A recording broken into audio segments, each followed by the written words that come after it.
When we think of sociopaths, the image that often comes to mind is that of criminals, manipulators, or even movie villains. They are portrayed as cold-hearted masterminds or reckless killers, figures like Tommy DeVito in Goodfellas or Anton Chigurh in No Country for Old Men. But beyond the stereotypes, sociopathy, or what psychology often calls antisocial personality disorder, forces us to wrestle with deep philosophical questions about morality, free will, and human nature itself. At its core, sociopathy is defined by a lack of empathy, remorse, and regard for social norms. Unlike psychopaths, who are often calm and calculated, sociopaths are more impulsive, erratic, and prone to outbursts. But here's the philosophical problem: if so much of our morality is built on empathy, what happens when empathy is missing? Are sociopaths proof that morality isn't universal, but merely a psychological trait, something that depends on the brain chemistry we happen to be born with? This problem isn't new. Philosophers have been grappling with these questions long before modern psychology gave the condition a name. Aristotle believed that human beings were zoon politikon, social creatures by nature whose flourishing depends on relationships, community, and shared virtue.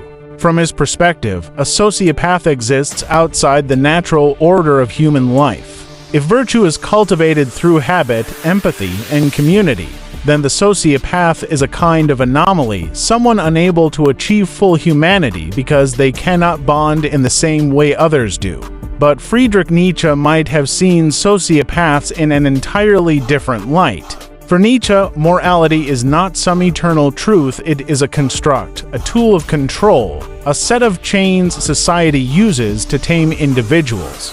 From this perspective, sociopaths aren't broken, they are outsiders who refuse to play by rules most people follow without question. Nietzsche might even admire the way sociopaths live outside herd morality, though he would likely criticize their lack of creativity or higher purpose. In his terms, they might be strong enough to reject society's rules, but too shallow to create anything new in their place. Then we turn to the moral philosophers of the Enlightenment. Immanuel Kant argued for the categorical imperative, the principle that every rational being must treat others as ends in themselves, never as mere means. By Kant's logic, sociopaths aren't just people lacking empathy, they are fundamentally immoral because their way of interacting with others turns people into tools, objects to be manipulated rather than humans with dignity. For Kant, sociopathy is a failure of reason itself, not just a quirk of emotion.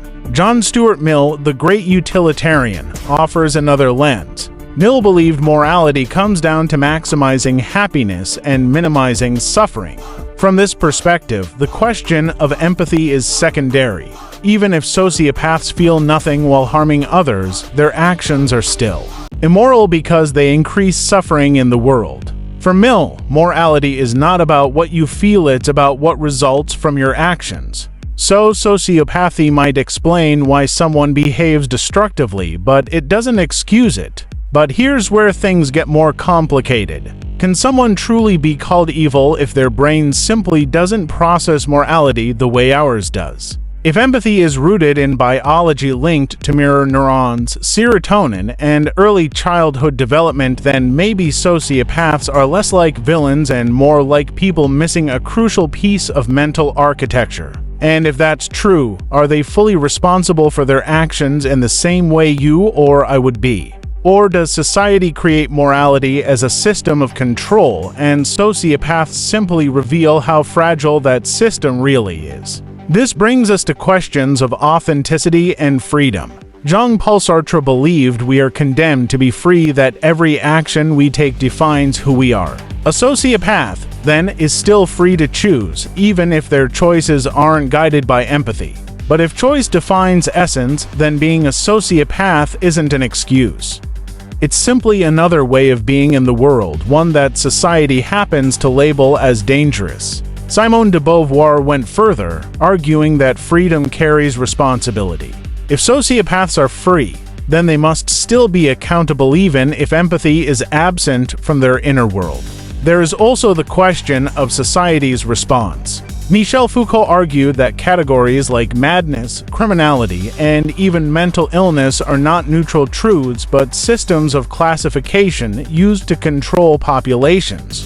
From this angle, labeling someone a sociopath may say as much about society as it does about the individual. It could be a way of drawing boundaries between us and them, the moral and the immoral, the normal and the abnormal. Sociopaths, then, are not only philosophical puzzles but also political ones. They force us to ask who gets to define morality and who gets pushed to the margins when they don't fit. Real-world cases make these questions even sharper. Think of Charles Manson, whose erratic behavior and lack of remorse showed classic sociopathic traits. Was he evil or simply a product of chaotic wiring and circumstance? Or Bernie Madoff, who conned thousands of people out of billions of dollars not with cold, calculated genius, but with reckless greed and disregard. These figures highlight the messy realities. Sociopathy isn't always glamorous, and it doesn't always look like the Hollywood serial killer. Sometimes it looks like fraud, abuse, manipulation, or plain impulsive destruction. And this is why sociopaths fascinate us so deeply in culture. They show up in movies, books, and TV not just as villains but as mirrors. They reflect back the darkest possibility, that morality isn't an absolute law but a fragile agreement we all silently participate in. A contract that works until someone refuses to play along. When we look at a sociopath, we're really looking at the question we fear most: is morality real, or is it just an illusion? In the end, the philosophy of sociopaths forces us to confront human nature at its edges. They remind us that morality, empathy, and even free will may not be as universal as we'd like to think. Instead, they are fragile, unevenly distributed, and constantly under negotiation. And maybe that's the deepest lesson. Morality isn't a given, it's something we build together, day by day. And if we fail to maintain it, it can collapse just as easily as it holds.